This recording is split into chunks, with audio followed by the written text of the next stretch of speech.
Terima kasih pemirsa, Anda masih bersama kami Damai Nusaku yang mengangkat tema tentang fitnah. Barangkali kita sering mendengarkan sebuah ayat yang kira-kira kesimpulannya adalah bisa saja Allah menciptakan semua orang yang ada di dunia ini mengimaninya. Tetapi mengapa Allah justru menciptakan ada yang beriman dan ada yang kafir dalam dunia yang sementara? Itulah yang disebut dengan fitnah. Nah, lantas pada segmentasi berikut ini Ustadz Fikri akan memaparkan kepada kita bagaimanakah kita menjadi orang yang mampu untuk konsisten dalam menghadapi ujian dan terpaan dalam kehidupan. Silakan Ustadz Fikri.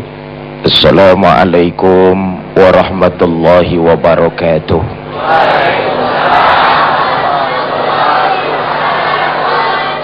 Alhamdulillah, salatu wassalamu ala rasulillah Sayyidina Muhammad ibn Abdillah wa ala alihi wa sahbihi wa mawala, amma ba'du.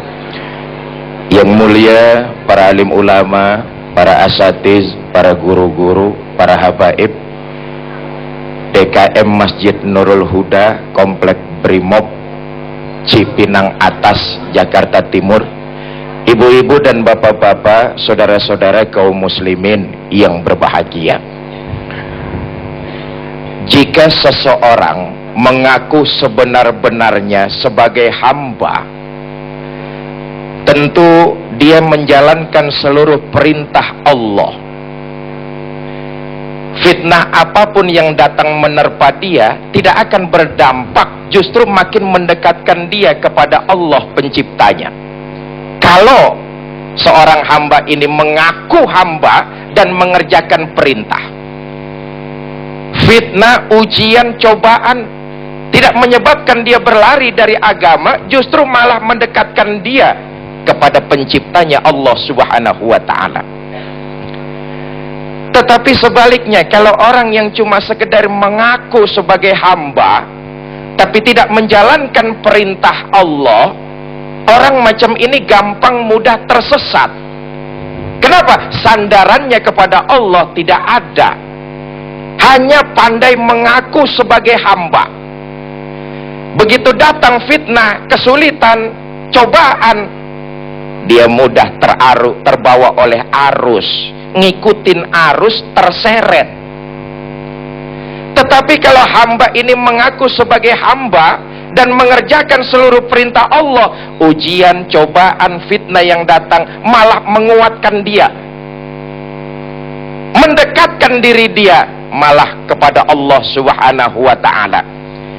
Bapak, ibu, saudara-saudara, jangan lupa fitnah, ujian, cobaan bukan dalam soal kesulitan hidup saja, tapi kelapangan dalam hidup itu juga ujian.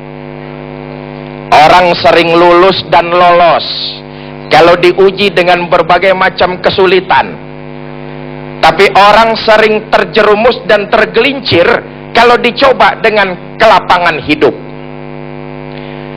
Kalau dites, kalau diuji sama kesusahan, orang banyak yang lulus.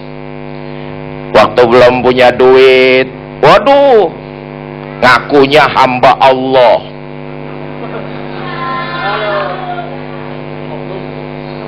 Tanggung bulan, dompet cekak, duit nggak ada, ngaku hamba Allah.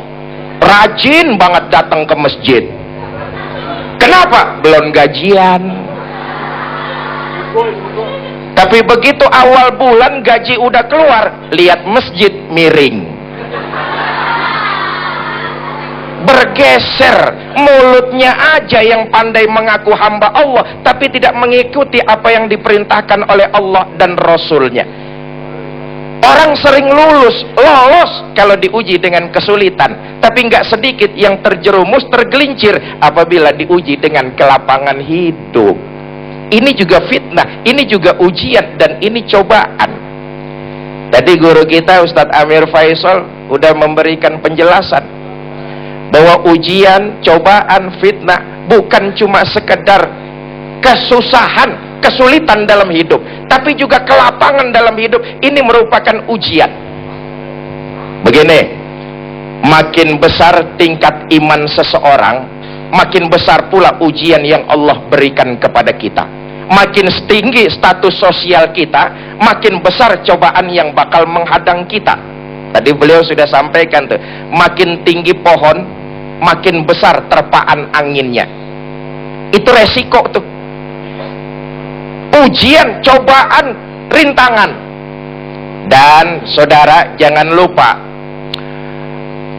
kata Nabi, asaddun nasi bala al-anbiya summal awliya summal amsal fal amsal. Manusia yang diuji dengan ujian yang paling berat, urutan pertama para nabi.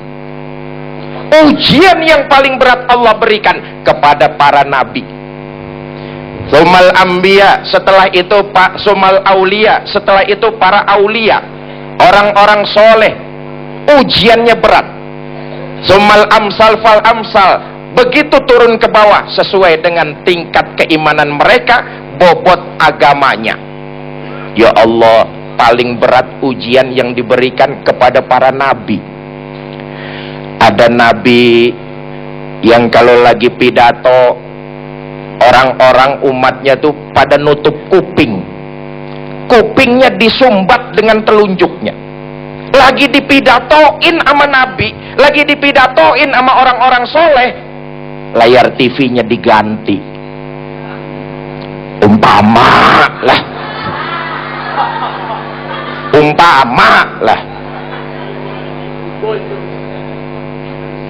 Ada nabi yang diuji oleh Allah, dibunuh oleh umatnya dengan cara dibelah dua. Nabi Yahya alaihi salam. Ada lagi nabi dengan tingkat pengujian yang begitu luar biasa, diberikan berbagai macam penyakit. Nabi Ayub alaihi salam. Ujiannya begitu berat. Nabi Ayub sakit luar biasa. Bini 3, yang 2 males ngurusin.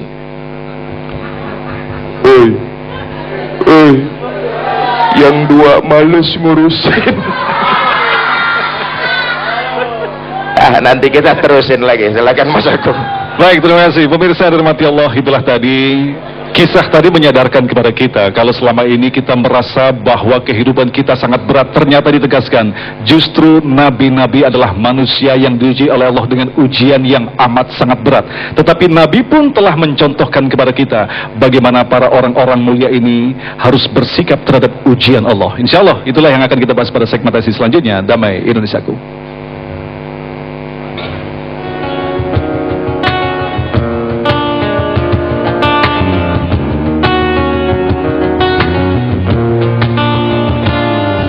Pohon kayu daunnya rimbun, lebat bunganya serta buahnya. Walaupun hidup 1000 tahun, bila tak sembarang apa gunanya. Walaupun hidup 1000 tahun, bila tak sembarang apa gunanya.